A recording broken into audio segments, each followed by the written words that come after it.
زور سے. السلام علیکم. ہمارا نام آسمہ بیگم ہے اور ہم 8 کلاس کے طالب علم ہیں. السلام علیکم. ہمارا نام زبیر بہن ہے اور ہم 8 کلاس کے طالب علم ہیں. ہمارے ماڈل کا نام ہے میریکلز آف اللہ، یعنی اللہ کے حکم سے ہوئے کے کرشمے. یہ درگاہ کا راستہ حضرت موسیٰ کی قوم کا واقعہ. جب حضرت موسیٰ کے پیچھے فرعون اور ان کے یہودی لگے تھے تو حضرت موسیٰ بھاگ رہے تھے. بھاگتے بھاگتے حضرت موسیٰ کے سامنے ایک بڑا سا سمندر آ پہنچا. حضرت موسیٰ نے اللہ تبارک و تعالیٰ سے کہا، یا اللہ میں اتنا بڑا سمندر کیسے پار کروں گا؟ تو اللہ کے حکم سے سمندر میں ٹوٹل 12 راستے بن گئے تھے، جس کا ایک راستہ یہ ہے. یہ ہے مچھلی کا واقعہ، حضرت یونس کا واقعہ. جب کافر اور یہودی ان کے پیچھے پڑے تھے تو وہ ایک کشتی میں بیٹھ کر سمندر پار کر رہے تھے.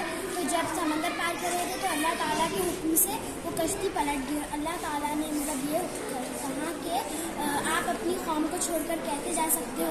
تو اللہ تعالیٰ نے حضرت یونس علیہ السلام کو 40 دن مچھلی کے پیٹ میں رکھا. اور یہ ہے کشتی کا واقعہ، نوح علیہ السلام کی کشتی.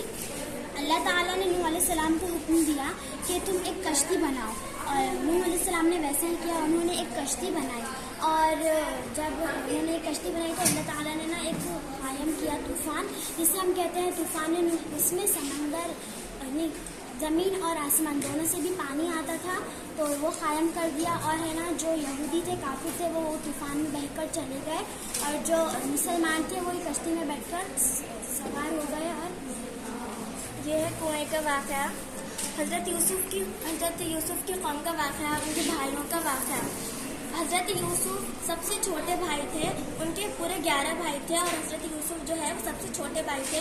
ان کے والد کا نام تھا حضرت یعقوب. حضرت یعقوب حضرت یوسف سے بے انتہا محبت کرتے تھے، ان کو بہت پسند کرتے تھے. تو ان کے باقی بھائی ان سے بہت جلتے تھے. تو ان کے بھائیوں نے کہا کیوں نہ ہم حضرت یوسف کو کنویں میں لے جا کر ڈھکل دیں. انہوں نے ان کے ابا جان سے اجازت مانگی کہ ہم اپنے بھائی سے بہت محبت کرتے ہیں، کیا ہم اپنے بھائی کو اپنے ساتھ گھمانے لے جا سکتے ہیں کیا؟ پہلے حضرت یعقوب نے تو انکار کر دیا، بعد میں انہیں اجازت دے دی. تو حضرت یعقوب اور ان کے بھائی گئے اور حضرت یعقوب کو کنویں میں ڈھکل دیا. کعبے کا واقعہ. ہاتھیوں کو کعبے کو گرانے آئے ابراہیل کا واقعہ. کعبے کو ایک تعلیم کا گھر مانا جاتا تھا. پہلے کے زمانے میں کعبے کو سنبھالنے والے حضرت عبد المطلب تھے، جو آپ کے دادا تھے. تو ابراہیل کو اور ان کے یہودیوں کو یہ بات پسند نہیں آتی تھی کہ کعبے کی دیکھ بھال کرتے. تو ابراہیل نے ہاتھیوں کو ان کے پاس بھیج دیا اور کعبے کو گرانا ہے. تب اللہ کے حکم سے چڑیوں کے اوپر اللہ کا حکم پہنچا. انہوں نے کہا کہ جاؤ، اور چڑیوں کے منہ سے ایک ایسے کنکر نکلتے تھے جو ہاتھی کے کان سے جا کے پیٹ سے نکلتے تھے. اور یہ ہے حضور صلی اللہ علیہ وسلم کا معجزہ، چاند کے 2 ٹکڑے. تو جب یہودی کافر کو حضور صلی اللہ علیہ وسلم نے کہا کہ آپ اسلام قبول کر لیجئے، تو انہوں نے کہا کہ آپ کون ہوتے ہیں ہمیں اسلام قبول بولنے والے کے اسلام قبول کر لیجئے.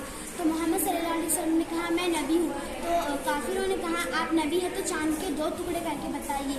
تو محمد صلی اللہ علیہ وسلم نے آسمان میں ان کی انگلی پھیری اور اللہ کے حکم سے چاند کے 2 ٹکڑے